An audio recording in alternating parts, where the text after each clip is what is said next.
mga kalapatids at kauwi lang natin galing sa trabaho. Check natin yung ating mga ibon galing sa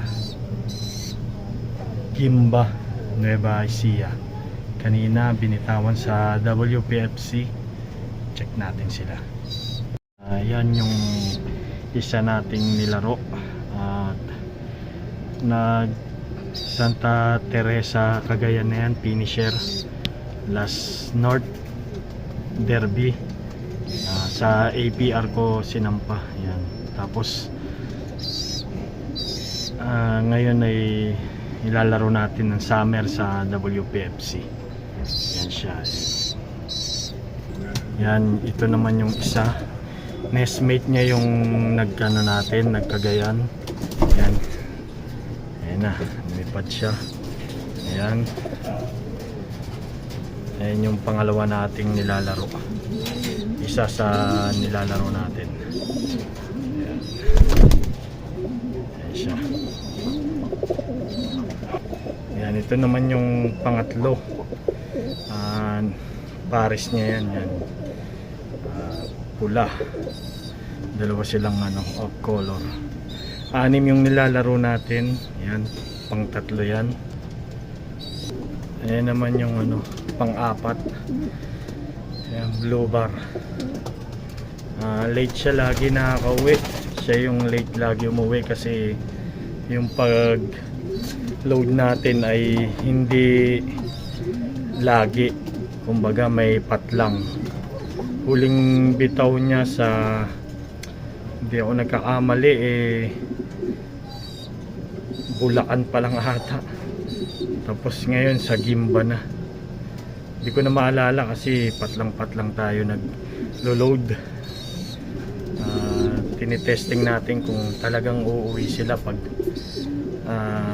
malayo na yung agwat. Yan siya, blue bar. At saka ito yung pang-6 tsaka pang-5.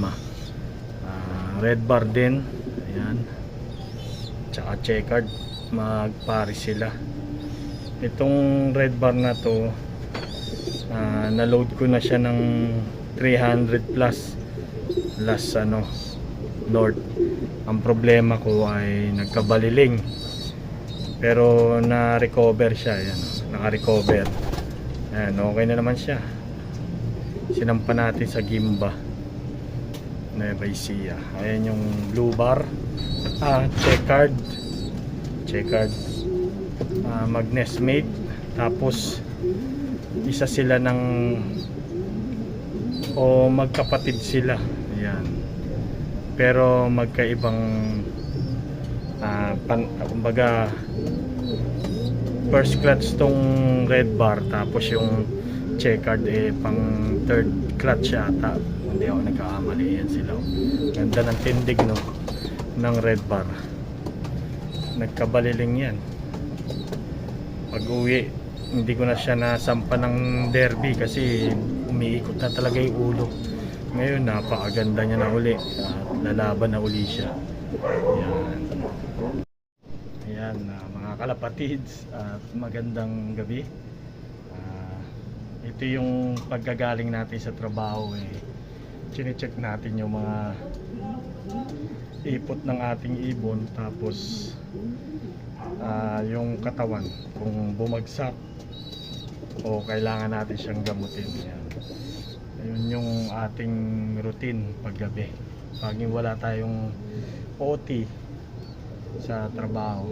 Ayun, diretso na ako dito. Pagkabihis ko, diretso dito. Nakakawala ng pagod. Alam ng mga kalapatid yan, syempre.